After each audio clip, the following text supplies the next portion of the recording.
Hello everyone, ഞാൻ doctor Siraj, medical officer ക്യൂൻബി hospital, Koduvally. Sexual headache ഇത് പലപ്പോഴായിട്ടും നമ്മുടെ ക്ലിനിക്കിൽ വരുന്ന കേസുകളിൽ വേറെ എന്തെങ്കിലും അസുഖവുമായി ബന്ധപ്പെട്ട് വരുമ്പോൾ അവർ കൂടെ പറയുന്നൊരു ഇഷ്യൂ ആണ് ഈ സെക്സ് ചെയ്യുന്ന സമയത്ത് ചില ആളുകൾക്ക് തലവേദന വരിക, അല്ലെങ്കിൽ സെക്സിൻ്റെ ചെയ്യണം എന്ന് താല്പര്യം പറയുമ്പോൾ പങ്കാളി എന്ത് പറയും, ചിലപ്പോൾ തലവേദനിക്കുന്നുണ്ട്, അങ്ങനെ ഒരു പ്രയാസം പറയുക. ചില ആളുകൾക്ക് അതേപോലെ മാസ്ട്രുബേഷൻ ചെയ്യുന്ന സമയത്ത് പ്രത്യേകിച്ച് ടീനേജ് പ്രായത്തിലുള്ള ജെൻസിന് ആൺകുട്ടികൾക്ക് എന്തെങ്കിലും ഇങ്ങനെയുള്ള പ്രയാസങ്ങൾ പലപ്പോഴും കണ്ടുവരുന്നുണ്ട്. ഇങ്ങനെ തല ചുറ്റുന്ന പോലെ, ശുക്ലം ശ്രവിച്ചു കഴിഞ്ഞാൽ, ശുക്ലം പുറത്തേക്ക് പോയി കഴിഞ്ഞാൽ ഒരു ഡിസ്നെസ് പോലെ, തല ചുറ്റുന്ന പോലെ, തലക്ക് എന്തോ ഒരു ഒരു ഒരു കോൺസെൻട്രേഷൻ കിട്ടാത്ത ഒരു കണ്ടീഷൻ പോലെയൊക്കെ ഫീലിംഗ് വരുന്ന ഒരു അവസ്ഥ, അല്ലെങ്കിൽ തലവേദന വരുന്ന ഒരു അവസ്ഥ പലപ്പോഴും കണ്ടുവരുന്നൊരു കോമൺ ആയിട്ടുള്ളൊരു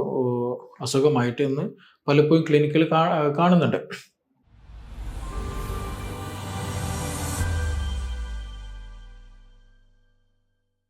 സോ എന്താണ് ഇതിനൊരു കാരണം? എന്തുകൊണ്ടാണ് ഇങ്ങനെ ഒരു തലവേദന വരാൻ കാരണം? അത് നമ്മൾ സീരിയസ് ആക്കേണ്ടതുണ്ടോ? എനിക്കിപ്പോൾ പ്രത്യേക പരിഗണന കൊടുക്കേണ്ടതുണ്ടോ?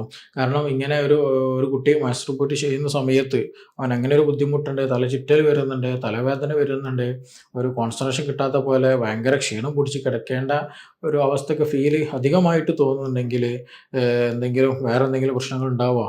ഇത് സെക്സ് ഭാവിയിലേക്ക് അത് പ്രശ്നമാകുമോ? ഇനി തലേൻ്റെ ഉള്ളിൽ, ഹെഡിൻ്റെ ഉള്ളിൽ, ബ്രെയിൻ്റെ ഉള്ളിൽ എന്തെങ്കിലും പ്രശ്നങ്ങൾ, ഇഷ്യൂസ് ഉണ്ടാകുമോ എന്നുള്ള പലതരത്തിലുള്ള കൺഫ്യൂഷൻസ് ഉണ്ടായിരിക്കും. മാത്രമല്ല ഇതൊരാളോട് ചോദിക്കാൻ ചിലപ്പോൾ ഒരു മനപ്രയാസം, ബുദ്ധിമുട്ടൊക്കെ, എന്തെങ്കിലും ഒരു കൺഫ്യൂഷനൊക്കെ അവരെ ഉള്ളിൽ ഉണ്ടാകൽ സ്വാഭാവികമാണ്, എസ്പെഷ്യലി റിലേറ്റഡ് ടു സെക്സ് ആയതുകൊണ്ട് തന്നെ. സോ ഇന്ന് നമ്മൾ അതിൻ്റെ എന്തുകൊണ്ടാണ് അങ്ങനെ ഒരു കൺസെപ്റ്റ്, അല്ലെങ്കിൽ എന്തുകൊണ്ടാണ് അങ്ങനെ ഒരു ഇഷ്യൂ വരാൻ കാരണം, അത് നമ്മൾ ഏത് സമയത്താണ് അതിന് ട്രീറ്റ്മെൻറ്റ് കൂടുതൽ ശ്രദ്ധിക്കേണ്ടത് എന്നുള്ളതിന് ചെറിയൊരു വിഷയമാണ്, ഒരു വിശദീകരണമാണ് നമ്മൾ ഇന്നിവിടെ പറയാൻ ഉദ്ദേശിക്കുന്ന ഒരു മാറ്റർ എന്നുള്ളത്. സോ ഇത് സ്ത്രീകൾക്ക് ചില ആളുകളിൽ ഉണ്ടാകും, ചില ആളുകളിൽ എന്ത് വരും, പുരുഷന്മാരിൽ ഉണ്ടാകും. പുരുഷന്മാർകളിലാണ് കൂടുതലുമായിട്ട് ഇങ്ങനെയുള്ള ഇഷ്യൂസുകൾ നമ്മൾ കണ്ടുവരുന്നത്. സോ അതുകൊണ്ട് തന്നെ ഇത് മാനസികമായിട്ടുണ്ട്. സിമ്പിളായിട്ട് പറഞ്ഞാൽ അതിന് മാനസികമായിട്ടും കാണുന്നുണ്ട്, അതേപോലെ ശാരീരികമായിട്ടും ഇഷ്യൂസ് കാണുന്നുണ്ട്. അതായത് ചില ആളുകൾ സെക്സിനോട് താല്പര്യമുണ്ടോ, പാർട്ട്ണർക്ക് ചിലപ്പോൾ താല്പര്യമുണ്ടല്ല, അപ്പോൾ ജസ്റ്റ് ഒരു ഫോൾസ് സ്റ്റേറ്റ്മെൻറ്റ് എന്നുള്ള രീതിയിൽ ചിലപ്പോൾ എന്ത് പറയും, സെക്സിലേക്ക് പാർട്ട്ണർ വരുമ്പോൾ, അല്ലെങ്കിൽ ഒരു പുരുഷന് സെക്സിന് താല്പര്യം പറയാണ്, അല്ലെങ്കിൽ സ്ത്രീ സെക്സിന് താല്പര്യം പറയാണ്, അപ്പോൾ പാർട്ട്ണർ പറയാണ് സെക്സിന് ഒരു അവോയ്ഡ്, അല്ലെങ്കിൽ സെക്സ് ചെയ്യണ്ട എന്ന് പറയാനും വേണ്ടിയിട്ട് എന്ത് പറയും,